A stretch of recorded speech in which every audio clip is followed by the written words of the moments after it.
जी हाँ, आशाजनक परीक्षण परिणामों से संकेत मिलता है कि एक नए प्रकार की सेल थेरेपी उन लोगों को पूर्व अनुमान में सुधार कर सकती है जो गंभीर COVID-19 के परिणाम स्वरूप तीव्र श्वसन संकट सिंड्रोम यानी कि ARDS से गंभीर रूप से बीमार। नेचर कम्युनिकेशन में प्रकाशित एंग्लिया रस्किन यूनिवर्सिटी के प्रोफेसर जस्टिन स्टेबिंग AZT797MIN के थेराप्यूटिक को allogeneic unmodified invariant natural killer T यानी कि IANKT सेल थेरेपी का उपयोग की जांच करने वाले नए अध्ययन का संयुक्त वरिष्ठ लेखक है। IANKT सेल थेरेपी में थकी हुई टी कोशिकाओं को बचाने और एक एंटी इन्फ्लेमेटरी साइटोकिन प्रतिक्रिया को प्रेरित करने का प्रभाव होता है जो संभावित रूप से इन रोगियों को संक्रमण से लड़ने में मदद करने के साथ साथ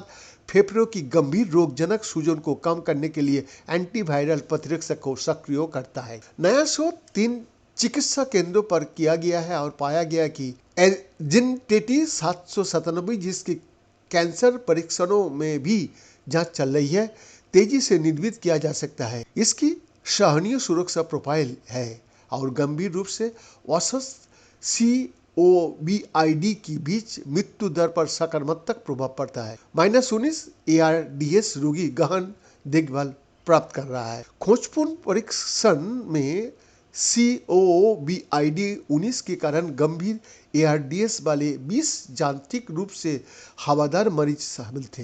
परीक्षण में 20 रोगियों में से 14 से 30 दिनों में 70% जीवित रहे, 10% के नियंत्रण समूह की तुलना में, और उन लोगों में बैक्टीरियल न्यूमोनिया की घटना 80% कम थी जिन्हें AZT797 की उच्चतम खुराक मिली थी, उन लोगों की तुलना में जिन्हें कम कोशिकाएं प्राप्त हुए। कुल मिलाकर 21 मरीजों का इलाज किया गया। मुख्य परीक्षण साथी अनुकंपा उपयोग के तहत जिसमें 5 ऐसे भी शामिल थे जो वेनेवनस एक्स्ट्राकॉर्पोरियल मेम्ब्रेन ऑक्सीजनेशन यानी कि BBESMO प्राप्त कर रहे थे, जिसे गंभीर रूप से बीमार लोगों के लिए सबसे आक्रामक बचाव चिकित्सा के रूप में माना जाता है।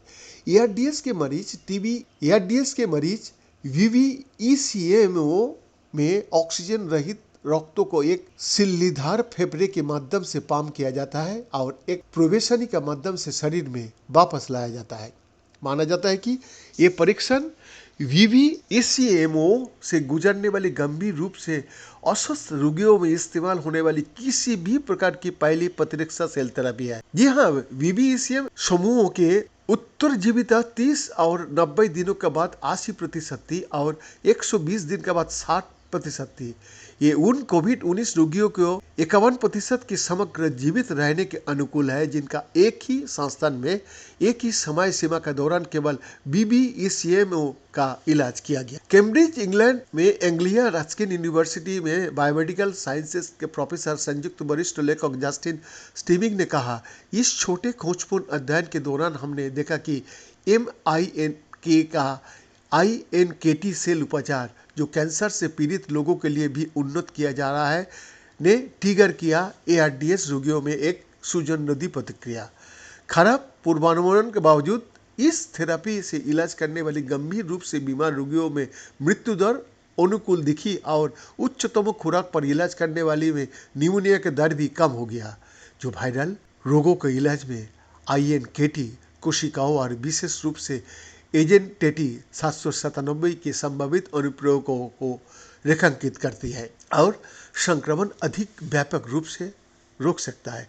AZT797 का निर्माण तेजी से किया गया था और मरीजों को अपनी कोशिकाओं को उपयोग करने के विपरीत ये ऑफ द शेल्फ है और स्वस्थ दाताओं को कोशिका से बनाया गया है। कई गंभीर संक्रमण में इस थेरेपी का उपयोग करने की क्षमता यादृच्छिक नियंत्रित परीक्षणों का आवश्यकता है।